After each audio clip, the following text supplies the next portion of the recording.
Did I solve my electrical parasitic draw issues on my RAM? Well, maybe. Let me explain. Nope. Yep. Dibs. From our last video, you saw that we replaced the TIPM because we're chasing down this elusive parasitic draw issue. But was that really the culprit? Well, I have news that I might have solved it. And there are 4 things that I tried that may have solved the issue. Now, I can't be entirely sure that this solves the issue because, well, the issue really only applied to when it was cold outside. And as you can see, we're definitely not in a cold weather environment. In fact, we're here at Myrtle Beach, South Carolina, doing the snowboard thing this year. So if you've been watching my TIPM video and not actually understanding why I'm not giving you a direct answer, it's because, well, I'm not really sure if I've solved the issue. So far, it's been about 8 months and we have not had any electrical problems at all. However, I just can't be sure until we get into that cold weather again, which will be, I don't know, next year. But I didn't feel right that I'm withholding information that may be helpful to the other people out there. So I'm going to tell you what I did of these 4 things that might actually help you. Firstly, if you came from my TIPM video wondering if I've actually solved the problem, this actually may have been part of the problem. However, in my case, I don't think it was. But why did I replace it? Well, the answer is somewhat simple, but not obvious. These relays located up here are all mechanical.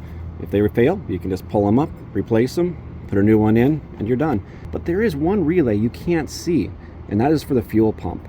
It's actually located on the main board. Now, why Chrysler Fiat would actually put it on the main board, I'm not sure, but it's common across all their models. The problem is that fuel pump relay is mechanical, and since it's directly soldered to the board and not accessible from the top, you have to replace the TIPM when it goes bad. And from what I understand, it's not a case of if, it's when it will go bad. Now what I did, if you watch my previous video, obviously, is I replaced the TIPM. And the reason why you'd want to do this is because there is a risk that the relay on the TIPM for the fuel pump could be stuck in a closed position, which means that it'll keep energizing that fuel pump even after you pull the key, which over time, just over a few hours could actually just drain your battery. So hold up. Why did I change the TIPM if I couldn't actually hear the fuel pump being left on? Well, the first reason is because I couldn't check the fuel pump every single time I turned off the truck. While I did check it the majority of the time, it seems like when I stopped checking it, of course, the battery would go dead. So I couldn't be 100% sure that the fuel pump was actually turning off every single time. Secondly, when this TIPM was rebuilt, it actually was rebuilt with a very special fuel pump relay soldered right to the main board. It's no longer a mechanical, old-fashioned relay. It's a solid-state relay that's supposed to last for the lifetime of your vehicle. So why not just change it out anyways and just negate the problem altogether? Because it's not a question of if it will go out, it's a question of when it'll go out. Keep in mind, this is the same for all Chrysler Fiat vehicles. So you're talking about Jeep, Ram, and all the other brands that fall underneath there. They're all prone to having the same problem. So why not just replace it now? So after replacing the TIPM, unfortunately a few days later, the problem happened again. So I went to the next most likely candidate, which is replacing the radio. So these radios sometimes are known to have a short or have some kind of software problem that actually leave them on, thus causing the battery to drain. Well, so I decided as long as I had the old 5-inch display, I might as well upgrade it to a new, I think this is the 8.3-inch display. Now I went with the one from Infotainment because it actually retains the whole stock look. Came with a new bezel down here, and of course now we have the larger screen. But it also comes with a feature of Android Auto and CarPlay built in, something I use a lot, especially when I travel and I would go rent cars. I always like using that Android Auto, have that built in. However, after replacing this and greatly enjoying the new experience of the upgraded radio, unfortunately, the battery still went dead. So obviously this is not the problem. However, I do want to highlight this could be your problem because this is a known problem. During this process, I should mention that I've been working with a gentleman down at our local Chrysler, Dodge, Ram, whatever dealership. He's an electronics specialist. He's been kind of helping us through the different possibilities of what could be going wrong. He's never able to actually trace down the issue in our vehicle because every time I take it in, of course, it doesn't misbehave. So he's giving me pointers of what could be the problem along the way. And this was one of his recommendations, is to replace the radio. This is why I went with the upgraded unit, because I figured as long as we're replacing it, might as well upgrade it. Unfortunately, this didn't solve the issue because a few days later, the battery was dead again. Let's move on to the third thing I replaced. So after being frustrated for a number of months and still not making any progress, we decided to go ahead and replace the battery. Now I have to explain something here because I've actually replaced this 3 times before. The first time that it happened, when the battery was drained and I discovered it that fateful morning, I decided to replace the battery because, well, that was probably the most likely thing that was going to go wrong.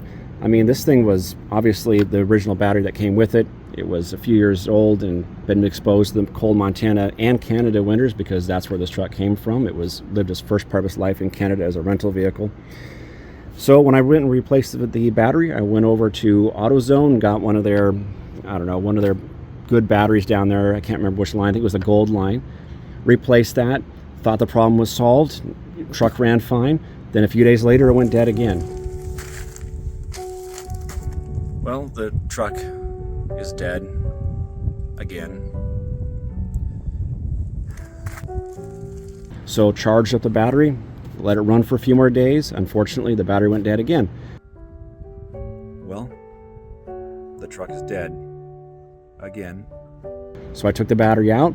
I took it back to AutoZone. They ran their tests, and they confirmed through their tests that the battery still is good. They charged it all the way up and ran the test and said everything was fine. We even had it on the vehicle, and we did our test, and everything said it was fine. I tested with my home tester. Everything said it was fine. So after the second replacement from AutoZone, and then when I took it into the dealership, the electronics guy, after consulting with me for a few more minutes, said, look, I know it sounds strange, but what I want you to do is replace your battery with one of ours, with one of the Mopar brands. I wasn't convinced this was going to work, so I figured, you know, what the heck. Let's just go ahead and replace the battery. I've already spent all this money on it anyways, less another $200. So they put this Mopar battery back in. My story changes a bit because after we had the Mopar battery put back in and we ran it for a few days, we actually took off on the road and we headed to California. All while we were in California, of course, I had that weird feeling that maybe the thing is going to be dead when I come out in the morning, maybe not. Wasn't sure, always uneasy, always carry on my jumper pack just in case and kept it charged. However, through our California trip, it seemed to be okay. Until we got out in the middle of the wilderness and the truck decided not to start again. There's a video story in this somewhere here that I might get around to editing if I can. But the thing is, when I was in the middle of the mountains, all by myself on that fateful day, actually the fateful evening, way back in the mountains, the truck refused to start. But I'm not admitting something because there actually were a few times where the truck wouldn't start. And it was because what I thought was the ignition system. Because when I take the key and I'd move it in here and I'd turn it to the on position, everything would fire up. And I'd turn it over to start, nothing would happen. I was looking for those clicking sounds. I couldn't hear any clicking sounds coming from outside until later on when I got in the mountains. When it actually happened again, I was trying to start it and I had my wife outside listening and she could actually hear those clicking sounds. So again, could either be a starter or it could be the battery. And I wasn't sure if we're still having that parasitic draw issue or not. But when I hooked up my jumper pack and tried starting, it still didn't work. So I was convinced that there was probably still a problem with this until I tried it about 4 or 5 times and all of a sudden the vehicle will spring to life. So now the attention was put to this piece, which is prone to failure. If you read the forums, you'll see this does fail sometimes, or it could be the starter.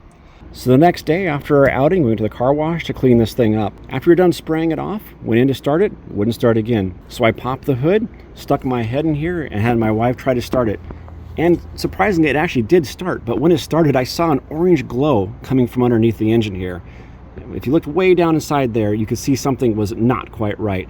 And obviously, if there's an orange glow or a spark or some kind of orange light that flashed down there, that's obviously not a good sign. That could mean there's something wrong with the wire or, well, you know, something obviously going to the starter. So I knew something was suspicious down inside there. Again, was this because of my parasitic draw issue? I don't know. There's a whole soup of things going on. So after we got back to Montana, I took it back into the dealership again and had him look at it. He ran his typical diagnostics on it, and he found actually that the starter is not in good shape. It was pulling way too many amps, so he went and replaced it. The odd thing was that when he replaced it, he noticed the wires where, well, they were kind of melty and charred, and they were not in good condition. So when he replaced the starter and he put the new one in, obviously it drew less amps to start, and now it actually sounds a whole lot different when it starts, but it starts a lot faster too. So that is number 4, the 4th thing that they replaced on here. Now, I can't be particularly sure it was a starter because when we replaced the battery, the problem seemed to go away and it changed over to either the switch or the starter not being able to start it. When you turn the truck on, the lights were not dimming like they were before. That's probably indicating the battery is not dead, that it's just having trouble starting the vehicle. There's no contact between the ignition and the starter. Or the starter is just taking up way too much amps or something stuck and the starter's bad. So I can't be for sure that it was a starter either. However, after replacing these 4 items, the problems seem to have gone away. But as you can tell, since I'm doing the snowbird thing, and as you can see, there's a nice pond and there's the ocean over here on the coast, I'm not in cold weather anymore. So I can't be for sure that this fixed the problem until we go back in the cold weather again. However, this has been 8 months and there hasn't been a single problem at all. So if you're wondering why I haven't been responding or why I keep directing you to my Instagram account so I can message you directly, this is why. Because I wasn't sure if I actually fixed it. I didn't want to mislead anybody and have them fix all these items if none of these items were the actual fix to the problem. However, after these 8 months, and again, because we didn't do the cold weather test, I'm somewhat convinced this is fixed, but I won't be sure until next year. However, I want to make sure that I'm actually sharing this information with you in case it helps anybody else in their quest if they're at the end of their ropes and in desperation of an answer. Let's start a knowledge base down below in the comments of what you've done and what seems to have fixed your problem. We need that wealth of knowledge. We need a knowledge base to actually help everybody figure out what their issues are with these Ram trucks. They're a little sensitive, it seems like, and there's a lot of electronics problems, which, again, if you look at Scotty Kilmer's video, he's very critical on the electrical systems of all the Chrysler and Fiat and Ram and Dodge products. But we need to figure out where these problems are so that we can get them solved. Not fun, but a reality of what we've purchased. Now, if you've been asking where I've been lately, it's been about 3 months since I posted. Well, we've been actually doing the snowbird thing, as you probably figured out from our video. I did start by uploading a bunch of YouTube shorts, which you can go down and check those out in the description. I have a bunch of those.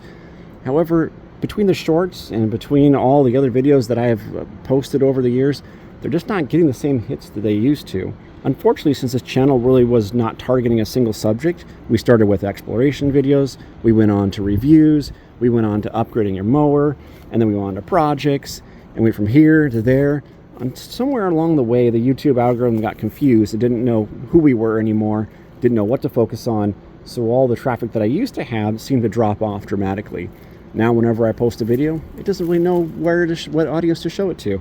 But until I can figure out what the issue is, I'm not going to put the same amount of effort into my videos because obviously taking 100 or 120 hours, yes, that did happen. If you watch the upgrade video for your bathroom on this unit here, that one did take 120 hours, actually a little bit more north of that to complete, and it just didn't get the hits that I think it deserved and didn't make any of the revenue back.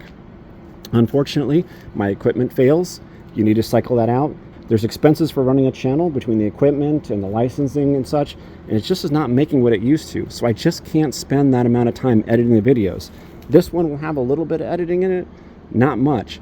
Until I can figure out what's going on, or until I can start getting more traffic in and maybe hire an editor to help get through these videos, I'm going to have to go with these less scripted, just more raw videos like you're seeing right now. Now, if you want to help, one thing you can do is watch some of those other videos, maybe for the upgrade videos if you have an RV and you're interested in how to upgrade that. But until then, I'm going to go ahead and start posting these videos here and just get the information out to you because I think that's what you need to succeed. If there's any kind of updates or things that you would like to know about from our previous videos, please leave them in the comments below. I'll go ahead and shoot a quick video of those and put them up on the channel. But until then, this is going to be our format. Who knows, maybe you'll like it better. Maybe you'll like more of the raw, non-edited content. But let's go ahead and try this for a while and see what happens. That's all I have time for today. So until next time, we'll see you later, my fellow Squatchologists. As you can see here, there's been a lot of pollen lately. And of course, we're underneath a bunch of trees, so the truck, not so clean. Oh well, you guys will just have to ignore that.